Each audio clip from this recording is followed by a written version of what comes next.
Part 1. Why negotiation matters more than you think. When you hear the word negotiation, what's the first image that comes to mind? Maybe you picture corporate suits in a glass-walled office hammering out million-dollar contracts. Or maybe a high-stakes hostage scenario from a Hollywood movie. But Tim Castle wants you to erase that stereotype.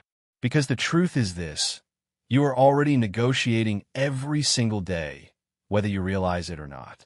You negotiate when you ask your boss for a raise, when you split the rent with a roommate, when you convince your partner to try your favorite restaurant instead of theirs. Even when you tell your child 5 more minutes of screen time, that's negotiation. Life is full of them. Small, informal, invisible, but they're all shaping your outcomes. So here's the first big idea from Castle's book. If you're not negotiating, you're being negotiated. And the worst part?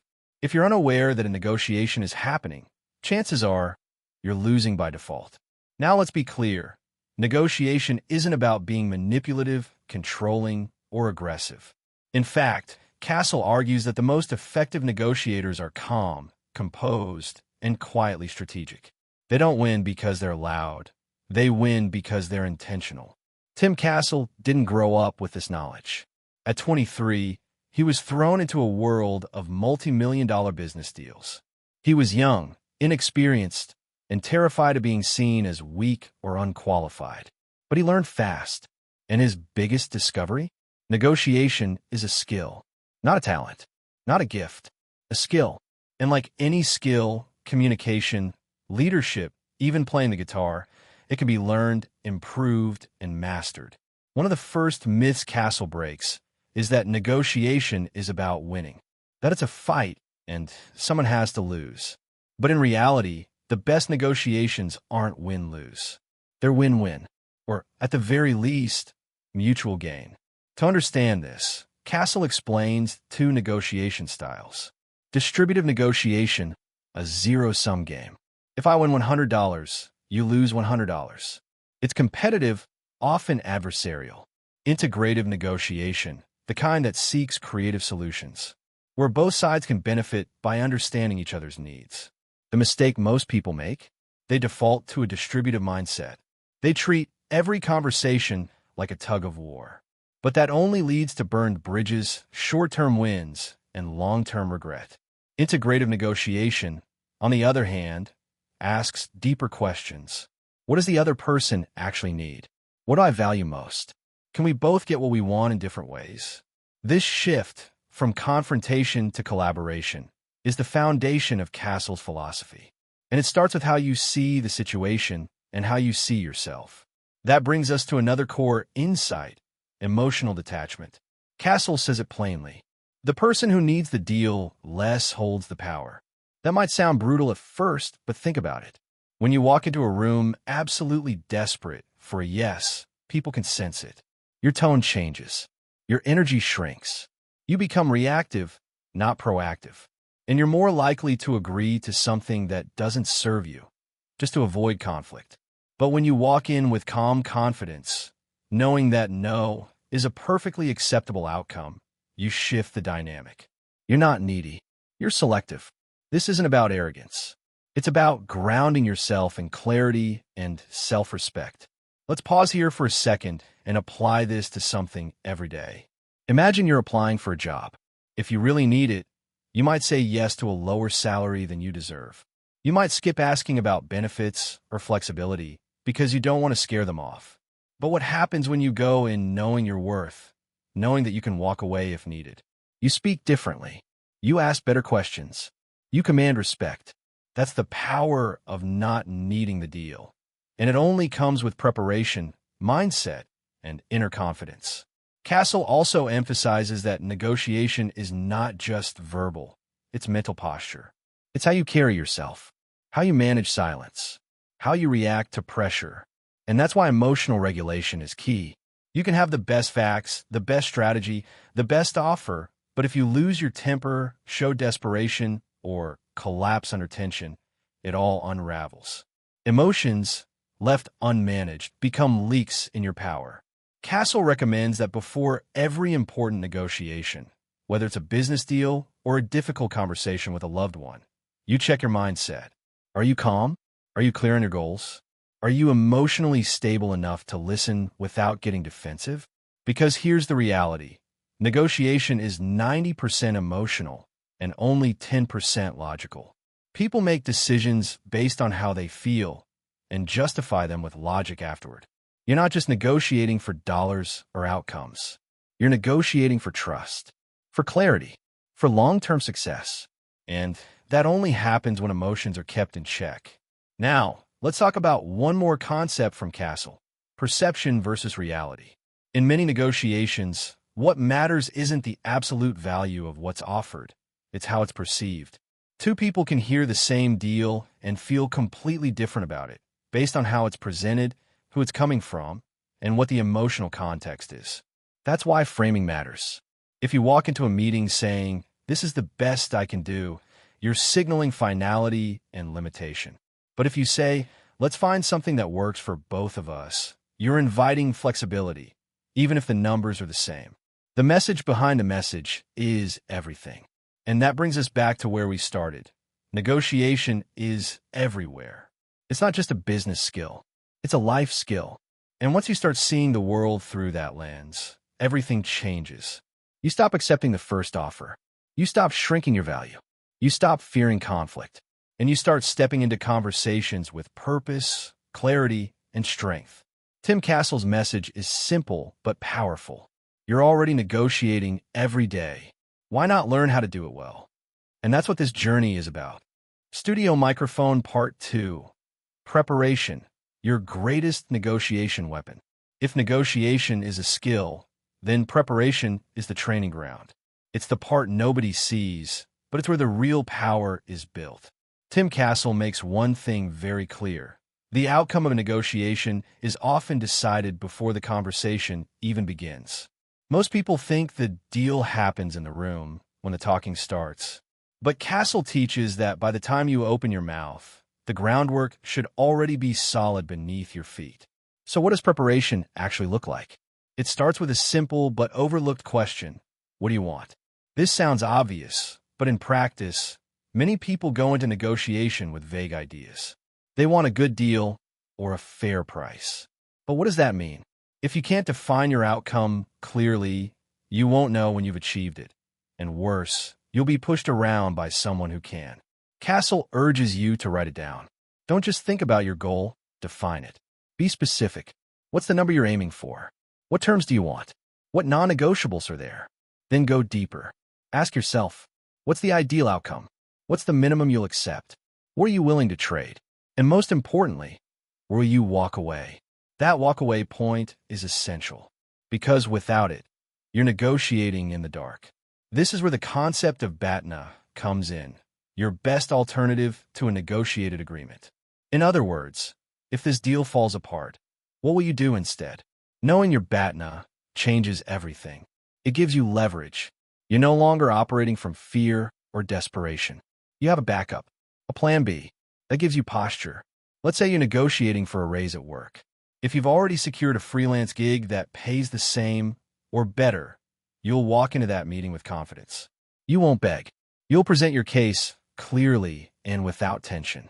That calm confidence is contagious, and it often shifts the entire tone of the conversation. But preparation isn't just about knowing your position. It's also about understanding theirs. Castle stresses the importance of researching the other side, not to manipulate, but to empathize and anticipate. Ask yourself, what pressures are they under? What does success look like for them? What are they afraid of? What might they be hiding? When you understand their goals, needs, and limits, you can craft proposals that speak directly to what matters most to them. This turns the negotiation from a tug-of-war into a puzzle, where your pieces start fitting together with theirs. There's also a psychological benefit. When you know the other party's perspective, you're less likely to take things personally. You won't be surprised by resistance. You'll be ready for it. Castle encourages building what he calls response maps. These are mental rehearsals for how you'll handle objections. Write down every possible reason the other person might say no, and then write down your response to each one. For example, if they say, "That's out of our budget," you might respond, "I understand. If we reduce the scope slightly, could we stay within your target range?" If they say, "We need more time," you might reply, "Absolutely." Would a 48-hour follow-up help you feel confident moving forward? The point isn't to memorize lines. It's to train your brain to stay calm under pressure. You won't be thrown off by a rejection. You'll be ready to pivot. Another important preparation tip from Castle is to clarify your nonverbal presence. How will you sit, speak, react? People decide if they trust you within seconds. If your body language is anxious or closed off, your message loses weight. But if you walk in with a relaxed posture, clear eye contact, and measured speech, you're telling the other party, "I'm someone worth listening to." And here's something you might not expect. Your energy matters. Negotiations aren't just logic battles. They're emotional experiences. If you bring tension, that tension fills the room. But if you bring calm, the tone shifts. People are more willing to collaborate when they feel safe and respected. This is why Castle says your mindset is part of your prep. Ask yourself before the meeting, am I clear on what I want? Do I understand their likely position?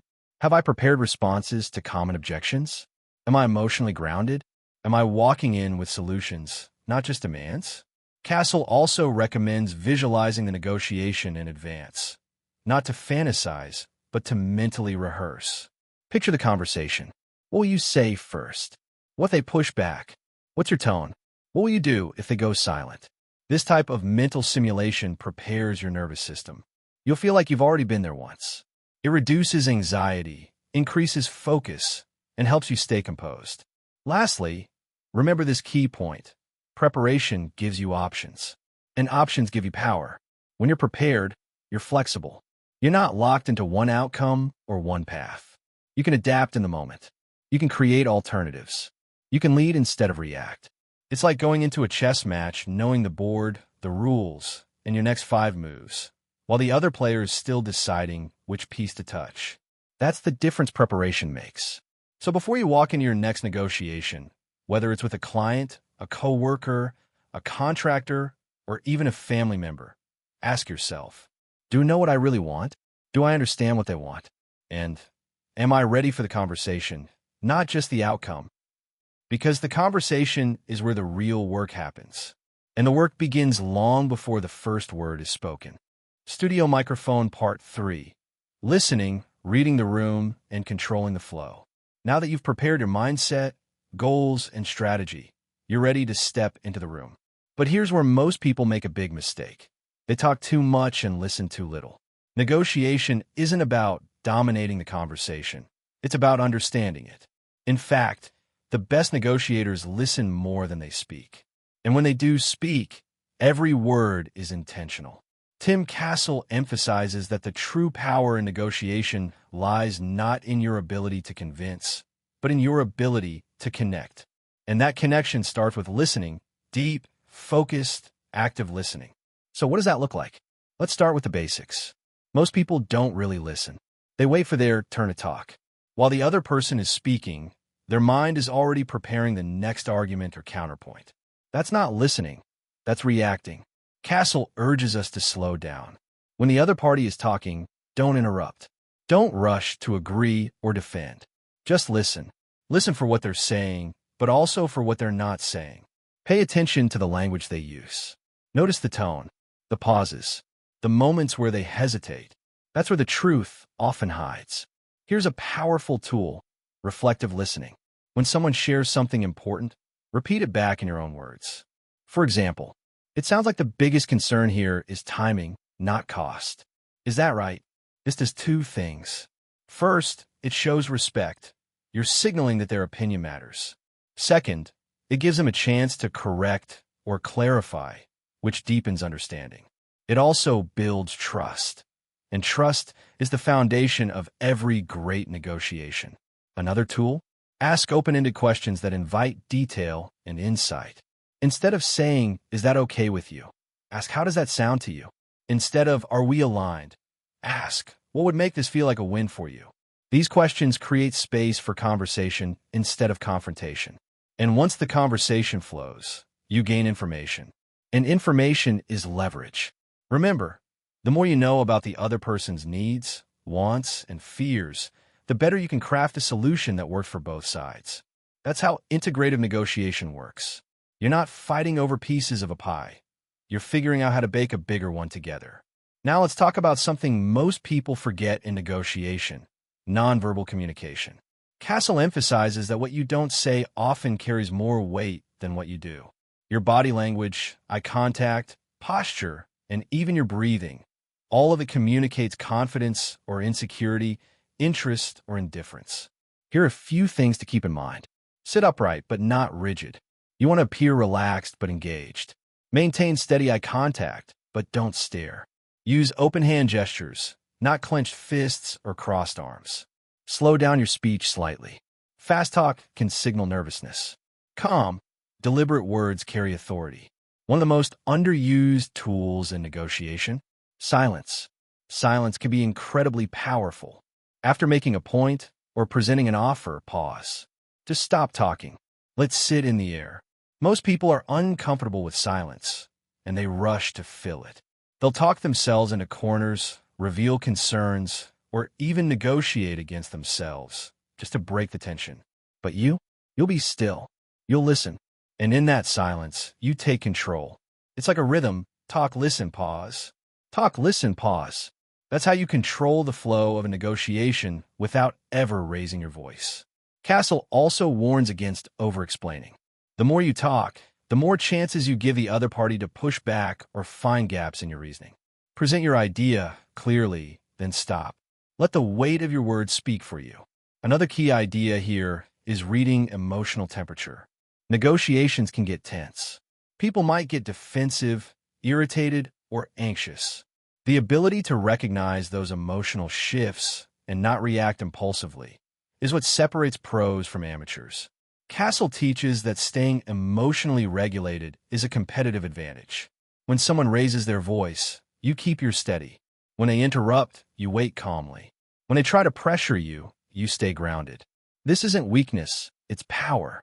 The person who controls their emotions usually controls the room. Let's imagine a scenario. You just proposed a new deal. The other person leans back, crosses their arms, and says, "That's way too high. We'd never agree to that." This is a classic pushback moment. Most people would panic or jump to defend their offer. But a skilled negotiator observes the shift in body language, the defensive tone, and instead of reacting, they ask, "I hear you. Can you walk me through where you're seeing the biggest gap?" This shifts the energy immediately. Now the other party is invited to elaborate rather than escalate. You're building the bridge instead of widening the gap. Tim Castle refers to this as leading with curiosity instead of ego. When you get curious, you stay in control. Now, another technique that goes hand in hand with reading the room is mirroring. This doesn't mean copying someone's every move, but subtly aligning your tone, energy, or language to theirs can build rapport.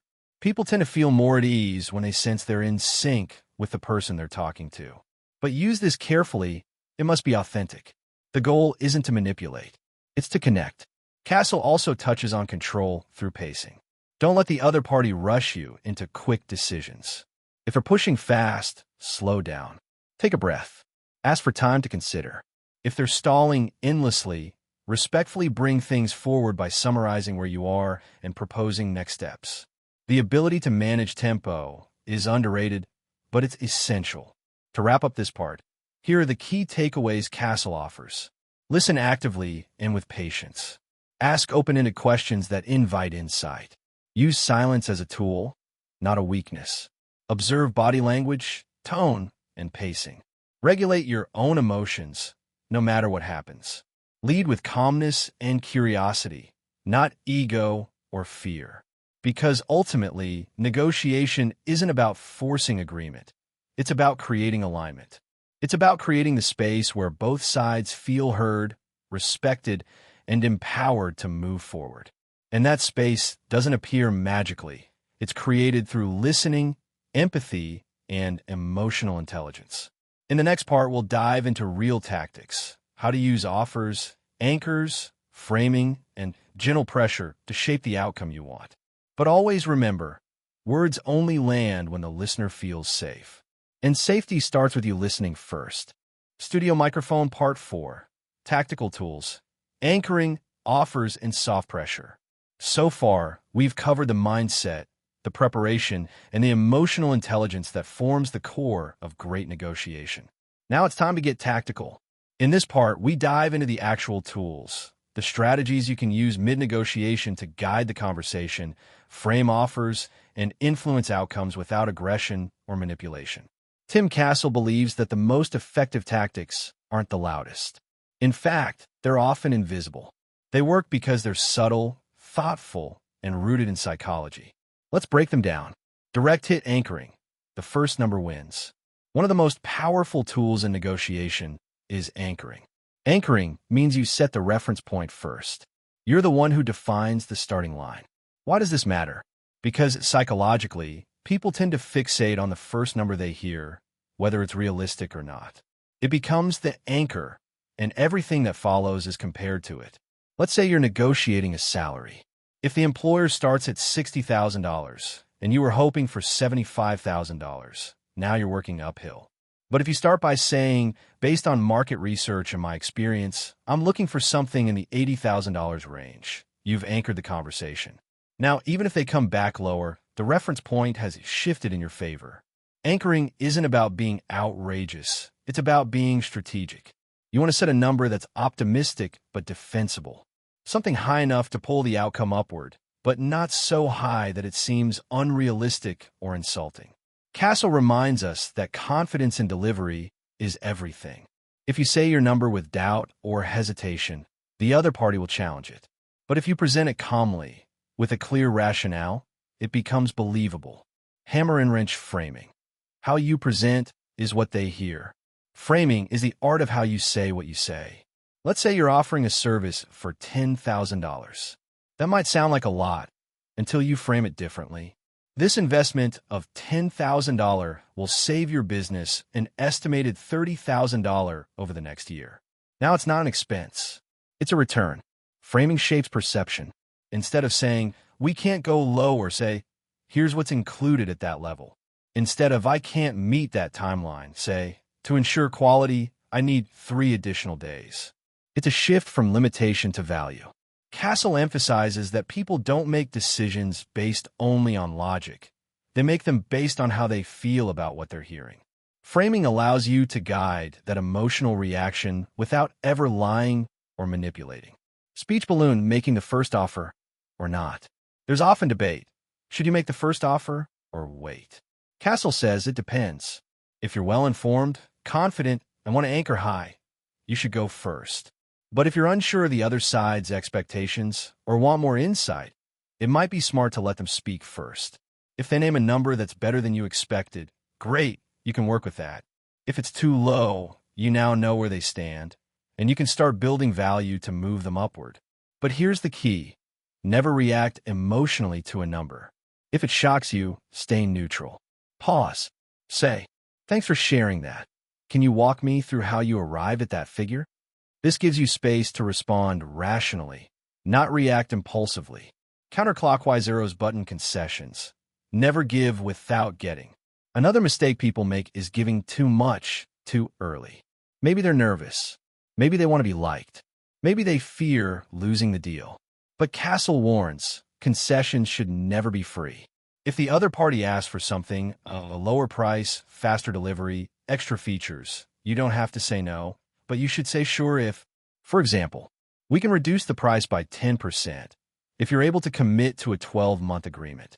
Or, I can deliver sooner if we narrow the scope slightly. This creates balance. It shows flexibility, but also value. You're not folding, you're trading. And that's what strong negotiation looks like. Castle calls this conditional movement. It keeps the playing field level, and it reminds both sides that compromise is a two-way street. Balance scales soft pressure, guiding without forcing. Sometimes in negotiation, you need to apply gentle pressure to move things forward. That doesn't mean being pushy. It means being intentional, creating a sense of momentum without making anyone feel trapped. Castle teaches a few methods for this, summarizing agreements as they happen. So we've aligned on pricing and delivery. The only remaining item is the contract length. Let's see if we can solve that too, using deadlines respectfully. We'd love to get this wrapped by Friday, so we can launch on schedule. Does that work for you? Asking closing questions. Is there anything else holding you back from saying yes? These are pressure points, but they're not hostile. They're progress-oriented, and they make the other party feel like things are moving without feeling manipulated. Man in lotus position, tone, timing, and temperament. Castle reminds us, how you say things matters just as much as what you say. A confident voice, a calm tone, a smile, even over the phone, can shift everything. Timing is equally important. Don't rush big moments. Don't spring numbers out of nowhere. Build up to them. Let the conversation breathe. And above all, stay emotionally steady. If you sense frustration or impatience rising in the other person, lower your energy. Be the calm in the room. People trust calm. They follow it. They open up around it. Do or know when to walk away. This part is hard, but crucial. Sometimes, no matter how skilled you are, the deal just isn't right. Maybe the other side won't budge. Maybe the terms would stretch you too thin. Maybe it just feels wrong. Castle says, don't be afraid to walk away. When you prepared your BATNA, your alternative, you won't feel trapped. You'll feel free. And that freedom gives you dignity. It tells the other person, I want this to work, but not at any cost. And here's the twist. Walking away respectfully often makes the other party rethink their position. Because power isn't always in staying. It's in showing that you can leave. Pushpin final thought. So to recap the tools from this part, use anchoring to set the tone. Frame your offers around value, not limitation. Don't give concessions without getting something in return. Guide the conversation forward with soft pressure. Pay attention to tone and timing. And always know where your line is so you can walk if needed. These are the tactical levers. But remember, they only work if you've done the inner work first. Mindset, clarity, empathy, those are the roots. In the next part, we'll talk about saying no without breaking the deal, how to spot manipulation, and how to maintain control when things get tense. Because real power in negotiation isn't just in the win, it's in how you handle the friction. Studio Microphone Part 5. Saying no, handling pressure, and staying in control. Negotiation isn't always smooth. Sometimes the conversation takes a turn. Someone gets pushy. You're asked for more than you're willing to give. The tone shifts. Deadlines tighten. Emotions rise. And this is where most people panic. But not you. Not if you're prepared. In this chapter of negotiation, Tim Castle brings us into the realm of pressure, resistance, and refusal. Because knowing how to say no and mean it without killing the deal is one of the most powerful things you can learn. Crossmark saying no without ending the conversation. Let's start here. Saying no is not rude. It's not aggressive. It's not a sign of weakness. In fact, it's the opposite. Saying no, when done respectfully and confidently, shows that you have boundaries, that you value yourself, and that you're willing to protect the integrity of the deal, not just chase agreement. Castle teaches that a good no isn't a wall, it's a pivot. Instead of saying, that won't work, try. That's not something I can commit to right now, but here's what I can do. Or, that's outside the scope of our agreement. However, if we adjust these other terms, I might be able to make room for it. This approach keeps the door open. It lets the other side know where your limits are without shutting the whole deal down. Here's the key. Never apologize for having boundaries. Don't say, sorry, I know I'm being difficult. Instead, say, to make this work sustainably, I need to stick to X. Castle reminds us that clarity is not confrontation. And no doesn't have to sound like rejection. It can sound like direction. Brain spotting and defusing manipulation. Not every negotiation is fair. Some people, consciously or not, use manipulation to get what they want. That might mean guilt-tripping you, rushing you, gaslighting you, questioning your intelligence or judgment, making you feel like you're not worth what you're asking for. Castle teaches us to spot these tactics early so we don't fall into emotional traps. Here are a few red flags. The other person constantly says things like, you're lucky I'm even considering this. They minimize your contribution or expertise. They use time pressure. If you don't decide today, the deal's off. They create false competition. We have 5 others ready to take this.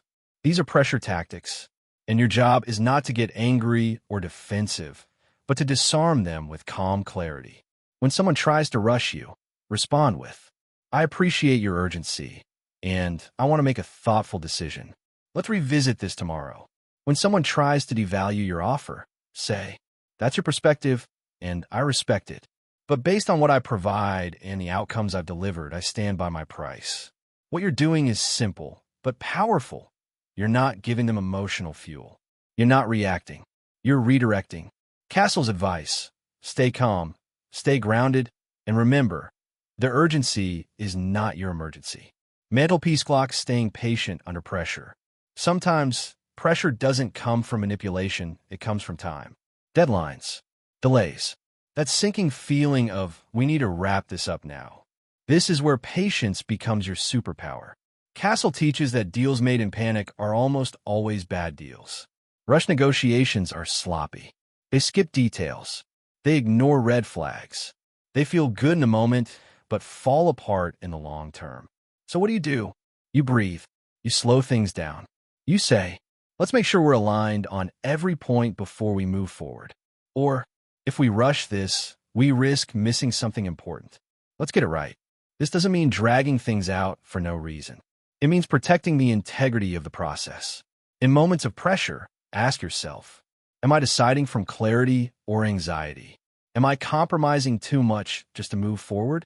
Will I feel proud of this agreement tomorrow? Or just relieved it's over? If you can answer those questions honestly, you'll know whether it's time to proceed or pause. Man in lotus position, emotional control equals negotiation control. We've talked about emotional intelligence earlier, but in high-pressure moments, it becomes everything. Castle says it plainly. The person with the most emotional control usually wins the negotiation. That doesn't mean being cold. It means being centered. When voices get louder, your stays steady. When the room gets tense, your breathing stays calm. When you're challenged, you don't collapse. You regroup.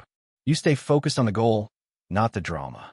And sometimes, the best way to maintain control is to take a break. Castle recommends having reset phrases you can use when things get too heated. Examples. This is an important discussion. Let's take 5 and return with fresh heads. I want to give this the attention it deserves. Can we continue this after lunch? I sense some tension here. How about we revisit this tomorrow? These are not signs of retreat. They are signs of strength. Because stepping back to gain perspective is always smarter than pushing forward in a fog. Puzzle piece, turning no into a path forward. Now here's something powerful. Sometimes, no is the best way to find a better yes. Castle encourages us to use no as a pivot point, not a dead end. When something doesn't work, ask, what would make this acceptable for you? How can we adjust this to meet both of our goals? If we remove this piece, does the rest align? This approach turns tension into collaboration.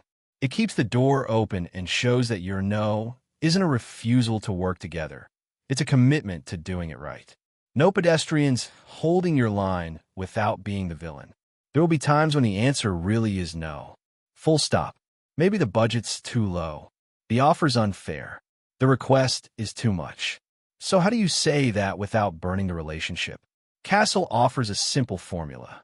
I really value this opportunity, and I want to be transparent. This just isn't workable for me right now. If something changes on either side, I'd be happy to revisit it. Polite, direct, respectful, and final. You're not closing the door. You're just stating your truth. Because here's the truth. If you always say yes, your yes starts to mean nothing. People respect boundaries more than they respect compliance. And in negotiation, respect is worth more than agreement. Pushpin final thought. This part of negotiation, the part where pressure builds, emotions rise, and tension sharpens, is where most deals either grow or collapse. Castle's message is simple. Don't fear these moments. Master them. Say no with grace and firmness. Spot manipulation and stay calm in the face of it. Slow things down when urgency threatens your clarity. Hold your line without ego. And remember, walking away isn't failure, it's freedom. In the final part, we'll talk about closing the deal, how to finalize agreements with confidence, build lasting relationships, and make sure your yes is solid, smart, and sustainable. Because the end of a negotiation isn't just about getting what you want. It's about building something that lasts. Studio Microphone Part 6. Closing the deal and building long-term success. Negotiation isn't over when someone says yes. It's over when the right agreement is made, documented, and respected by both sides. And even then, the best negotiators don't just close the deal. They build the relationship that carries it forward. In this final part, Tim Castle brings our attention to how we finish well. Because it's not enough to reach an agreement. You want to reach an agreement that lasts, that feels good to both sides, and that sets the tone for future wins. Why have you checkmarked the myth of the hard close? Let's start by challenging the Hollywood version of closing. The idea that you corner someone into saying yes. That you pressure them until they fold. That you win. Castle calls this out immediately. That's not closing. That's cornering. A forced yes is a future no in disguise. Sure, you might get what you want in the moment. But what happens later? Buyer's remorse. Poor execution. Broken trust. Or worst of all, no repeat business. A real close isn't just about getting an answer.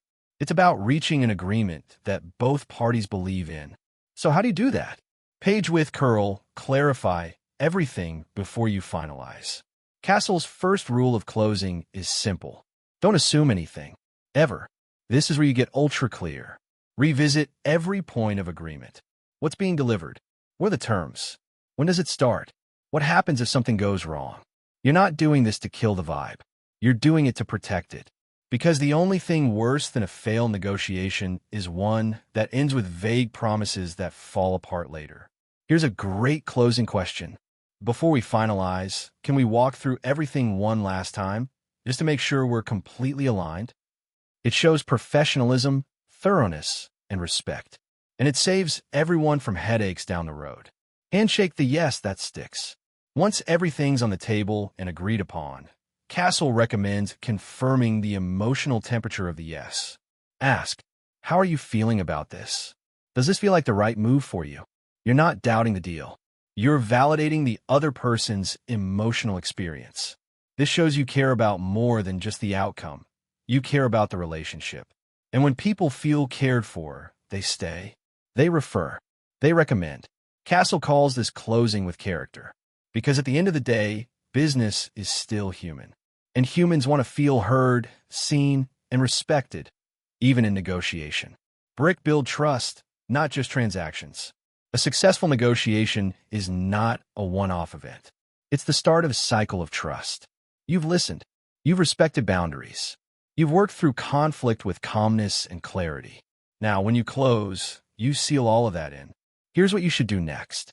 Send a summary email or document that captures all terms and expectations. Follow up with appreciation, not just logistics. Thank for the thoughtful back and forth. I really enjoyed working through this together. And follow through on your end, on time, exactly as agreed. Castle reminds us, people don't just remember what you said. They remember how you made them feel. Make them feel safe, valued, and confident. That's what keeps deals alive long after the signature. Light bulb turning one deal into many. Here's where great negotiators stand apart. They think beyond the close. While others focus on getting the deal, Castle teaches you to think long-term. How can this deal create future opportunity? Can we work together again? Who else might they refer me to? What feedback could improve our next negotiation? Closing well isn't just professional. It's strategic. It plants seeds for your reputation. It makes people want to work with you again. And in today's world, where networks matter more than ever, that's pure power. Repeat button dealing with last-minute changes. Let's talk about a common but frustrating moment, the 11th hour change. You've done all the work. Everything seems agreed. Then the other side says, actually, we need to adjust this one last thing. What do? Castle says, don't panic. Don't get defensive. Get curious. Ask, help me understand what's changed. This creates space. Maybe they're under new pressure. Maybe they're testing your flexibility. Maybe it's a bluff. Your job is to understand the why before responding to the what. Then, go back to your fundamentals. Is this still aligned with my core interests? Does this adjustment impact my value? Is there something I can request in return? Last-minute changes aren't always deal breakers, but they are tests. And how you respond reveals your professionalism and your power. Crossmark when the deal falls apart. Not every negotiation ends in a yes. Sometimes, despite your best efforts, it just doesn't happen. That's okay. Castle encourages us to exit with grace. Thank the other party. Leave the door open. Protect your energy and reputation. Say, I appreciate the conversation and the time you gave. I respect where you're coming from, and if things change in the future, I'd be happy to reconnect. Why is this important? Because negotiation is a long game. That same person might return 6 months later, or refer you to someone else, or simply remember that you handled disagreement like a pro. And that, sometimes, is the real win. Brain the inner close, reflection, and growth. After every negotiation, win or lose, Castle suggests you pause and reflect. Ask yourself, what worked well? Where did I feel uncertain? Did I stay emotionally balanced? Was I too quick to say yes? Or too hesitant to say no? What will I do differently next time? This internal feedback loop is how you level up as a negotiator. You don't become great by having perfect conversations. You become great by learning from everyone and showing up better next time. Speech balloon, the last word. You are always negotiating. Tim Castle ends his book with a powerful idea. Negotiation is not a performance. It's a mindset. It's how you show up to the world. Every day, you are negotiating for your value, for your time, for your energy, for the future you want to build. And if you can approach these moments with confidence, calmness, clarity, and care, you won't just get better deals. You'll get a better life. Because negotiation isn't just about money or terms. It's about choosing how you show up and teaching others how to treat you. That is real power. That is the art